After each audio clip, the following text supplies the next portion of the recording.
this is Mariah Gullo from The Hollywood Reporter, and I'm in studio today with Burt Reynolds and Adam Rifkin. Hi, gentlemen. How are you today? We're better now. Yeah? Yeah. Good. Doing good, thank you. We're here to talk about your movie, The Last Movie Star. So, I mean, this is a role that was specifically written for you, Mr. Reynolds. Well, that's what he told me. It's true. If it's true, I'm very flattered because it's a terrific script. But Thank you, Burt. Well, I'll tell you, Burt Reynolds is my hero and has been my hero since I was 10 years old. I always loved his movies. I always loved his appearances on talk shows. I just thought he was the coolest, funniest guy. And my fantasy when I was a kid was getting to know him and getting to be friends with him. So cut to 30 some odd years later, I thought to myself, I need to give something back to Burt for all of the years of joy he's given me and so many other people. So I just rolled the dice and I wrote a role for him that I hoped he would want to play. And I submitted the script to his manager and I said, please tell Burt if Burt doesn't want to play this film, I'm not making it. I only wrote it for Burt, and I meant it. Right. And the next day, Burt called me up, and he blew my mind. He told me he was in. And what was your first reaction when you got the script? I liked it a lot. And I was doubly flattered when I met my friend here who is directing it. I mean, he said all the right things, like I want you and nobody else. I thought, man, he lies great, or he's very flattering, and I was good either way. Mm-hmm. And you said this was a tough script. There's some tough physical work in this as well. Were you tempted to do your own stunts? Well, I've always done them. That's why I have this. You were talking about how you feel about the script, that it's a script that has a lot of humility in it. What do you want people to feel when they see this movie? Well, no matter what we say we want, it's to entertain. Mm-hmm. And this is a very entertaining film, I think, if we touch all the bases. And, we've been doing that good. And he's cast it beautifully, the people that are in it. I'm in love with Chevy Chase. I hate to admit it on national television. And did you know Chevy before this movie? No, I'd never met him. You'd never met him? No. And now he's planting big kisses on you at the movie premiere? Well, he kissed me on the mouth, and I don't want to say this out loud. I liked it. Well, it was a very convincing performance as a friendship, so maybe there's a friendship waiting to happen there. The two of them on the set together, it was magic. Once they met, once they started joking around with each other, they went off script, had hilarious ad libs. It was gold. I just let the cameras roll, and everything you see just came up naturally. It was beautiful. That's country music town. That's not a film town. No. Nashville has become very hip. Very hip. Well, that's what I'm worried about, my hip. Now, you had another very difficult scene partner, and that was yourself. Yeah. I thought he was the best actor I'd worked with. Really? Yeah. Well, he just knew what I was going to do, and I knew what he was going to do, and that's perfect. What was it like to film those scenes? It was difficult if you don't believe and trust your director. Then you got to go with it. And once you go with it, and I've seen the cut footage, and it's amazing. It absolutely looks like I'm talking to me, which I've done many times, but never on film. But I also heard that you were asking Burt for some directing cues as well. Well, Burt, in addition to being a fabulous actor, is a fabulous film director. He's directed some great movies, big hit movies. And so occasionally I would go up to Burt and I'd say, look, I know this isn't your job on this movie, but what would you do if you were directing this scene? And he'd look around the room and he'd see where the cameras were and he'd say, well, try this, try that, put the camera here. Boom. Every time, it was fantastic.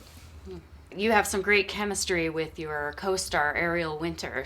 Mm-hmm. Is there a possibility for an action movie, a buddy cop movie maybe in the future? We have to let her get a couple years older.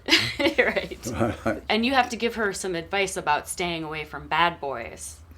Yeah, I did that anyway. Yeah. Let's talk a little bit about the movie's regrets. There are a lot of regrets in this movie, but is there something that in your life that you would never regret? I married her.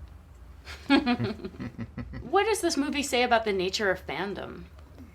Well, I'll tell you, as a big Burt Reynolds fan, fandom comes from a love of something or someone, and as a fan of Burt's, I wanted to have characters in the film reflect that sentiment. So that's why I have the character of Vic go to this very small, very grassroots film festival, and they Very cheap one. right. Yes. But their hearts are in the right place. They love Vic Edwards so much. I didn't want to poke fun at them because their film festival was low rent. I wanted it to be touching because they love him. And of course, I mean, if you see the movie, the character of Clark Duke is basically me. I'm a Burt Reynolds fanboy. I'm not going to apologize for it. And him coming to my set and starring in this film is something I just I can't believe it. That Burt Reynolds is in this film. Just like Clark Duke's character can't believe that Vic Edwards showed up to his film festival. Oh my gosh! Mr. Edwards! I can't believe it. Oh my gosh. Vic Edwards! Oh man, I can't tell you how excited we are to have you here. I'm Doug McDougal. We spoke on the phone, remember? Yeah.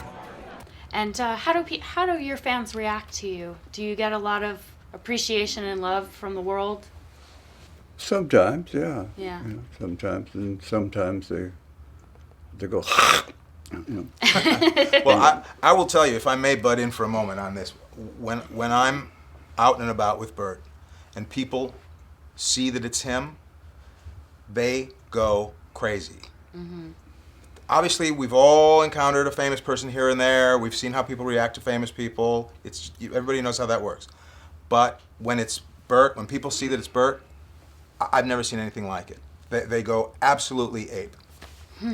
Well, I react to them, I hope. Very thankful and grateful they feel that way. I know as soon as I cross the street, they're going to fall in love with Chevy Chase, but in the meantime... Is there a moment in this movie that you're particularly proud of? One scene or... I hope all of them, because you don't have a movie. You can't do a movie and rest. Oh, I can rest in these next two scenes because the movie's gonna die, you know. Mm-hmm. And movies don't come to life again once they die. I have to say, in terms of Burt's performance, and I'm going to embarrass him for a second, and just to talk about his performance for 1 second. Burt gives such a brave performance in this film. He shows himself to be so vulnerable, and of course he's very funny in it, and of course he's very charming in it, but he digs deep for this part in ways that I think are going to really touch people. And I know it touched me. And there are some scenes that when we were shooting them, the whole crew was crying. And then to see the way audiences are reacting to those scenes, and the audiences are crying, it's because of his performance and because of how he goes there. He allows himself to be exposed and raw. It's amazing to see. Mr. Reynolds, I have 2 questions for you before I let you go. What was the first job that made you think, I've made it? I've never had that job. You could never think you've made it. And if you think that, then you're in deep quicksand. But if you think you're on the way to doing good things, and that's a good thing. I think I'm old enough now that I'm on the way, because I can't go back now. It's too late. And the last question to you is, do you have a worst audition story? Worst audition? I have a lot of them. I remember one particular test that I did. I did all the wrong things, which is to try too hard and not to understand where the camera is. And once you know that, and once you have a vulnerability, you can't just be this macho, tough guy who's just a pain in the ass, you know? You got to have what Mr. Eastwood has, which is he's tough, but he's very sweet. And I loved seeing him yesterday because we laughed and giggled about stuff we've done and things we shouldn't have done and all that stuff. It sounds like a worst audition experience is also a great life experience. That's right. Yeah. Yeah. Well, thank you so much for being here, gentlemen. The movie is The Last Movie Star, and it's in theaters now.